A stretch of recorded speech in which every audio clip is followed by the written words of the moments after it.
All right, back on the big 89 WLS. Jane, you saw a story I thought was interesting. Explain. Well, our friend Chris Tye from CBS 2 was out on doing a story about the Illinois Supreme Court ruling on the Safety Act when somebody nearby was overdosing and the featured person in the story ran over and saved his life with Narcan. And because of that, the result of seeing the story, Narcan is now being donated by a pharmaceutical company. And Chris Tye is here to tell us about it. Yeah, and Chris, I mean, that's a life-changing experience just to witness it, let alone to be the TV guy on scene. Did we accurately describe what happened there? Yeah.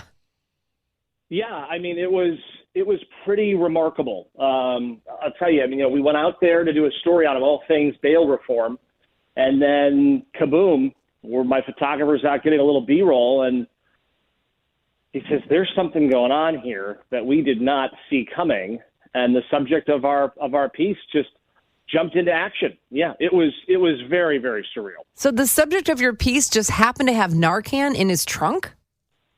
Yeah, this is one of those stories that kind of like a waterfall took a number of turns in real time that you couldn't have seen coming. He does this, well, he works with people who are in this space all the time.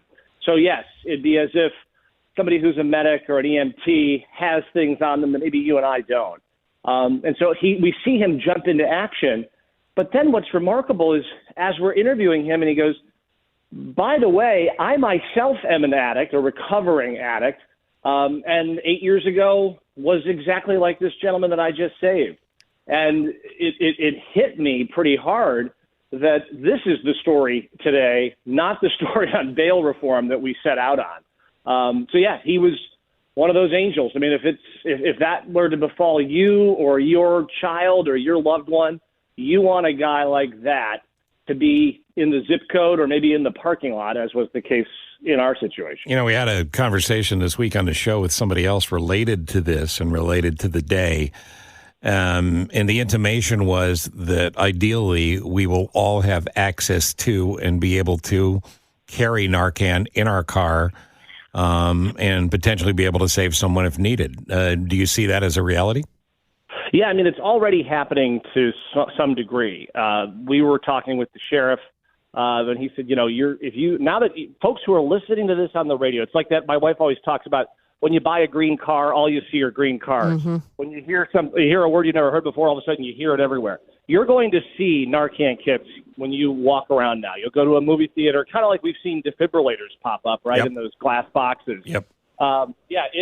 It happens to be much more pervasive, but the gift that was given by this company is reflective of more and more people, I think, in the private sector saying this is not only good policy, but it's also good for corporate PR to show, hey, listen, this is a lane that can pay dividends for us as being good citizens, good business citizens, saving lives, and also good for our stock pricing sometimes. So, Chris, explain what happened. Once the story broke, this company out of Kentucky saw the story and said, we've got Narcan, we're going to donate it, and that happened here to Cook County. Yeah, so they didn't have, their company makes it's sort of like Tylenol aspirin. The name of their brand is not Narcan, it's Zimhai. And unlike the Narcan that was used in our instance, which was a nasal base, this guy jumped in and used a nasal-based, revival medicine. Mm-hmm. This is a needle-based donation. But, yeah, this company saw the story, and they kind of, I think, scan. They have a Google alert for stories maybe that have some makes sense resonance to them. And they said, hey, you know what, this jumps off the page to us. What can we do to help? And so they reached out to Matthew. Matthew reached out to the sheriff's department, and the sheriff's department said we'd happily take 2,000 doses of a revival-based drug that can bring people back to life after overdosing. So yeah, it's again the trickle-down effects here were just remarkable. When I heard that they saw the story, in Kentucky, they're not in Rockford or Dubuque. Right. They're several media markets away, and they wanted to do something. And we went over yesterday, 2 days ago now, and turns out they couldn't have been happier to help, and the sheriff couldn't have been happier to receive it. That's the good news about the interconnectivity of the world, that these type of things can happen. With respect to personal ethics and HIPAA laws, do we know how the victim is doing?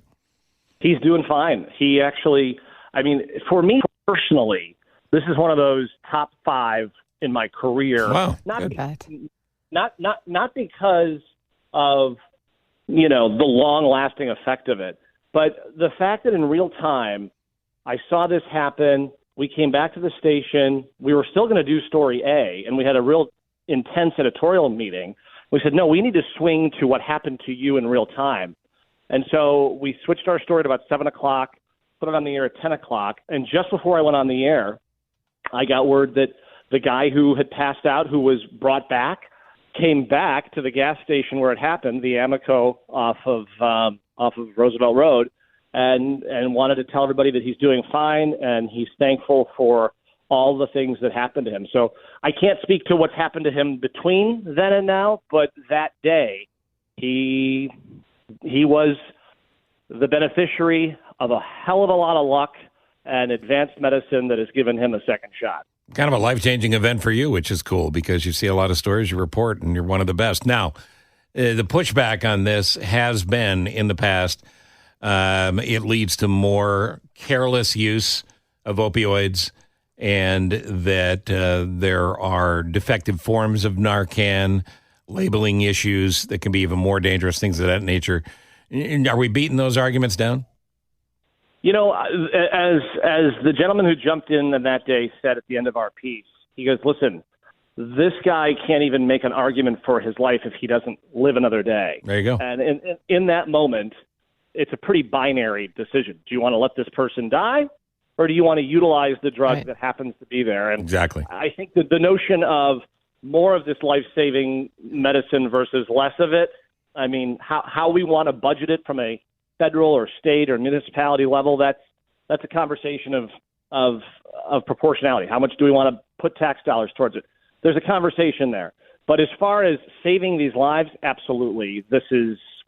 We're living in a time where we're having an extraordinary drug problem when it pertains to fentanyl overdose, heroin-laced fentanyl, and fentanyl-laced heroin, I should say. And to have this option is giving a lot of families an opportunity not to have to bury their loved ones.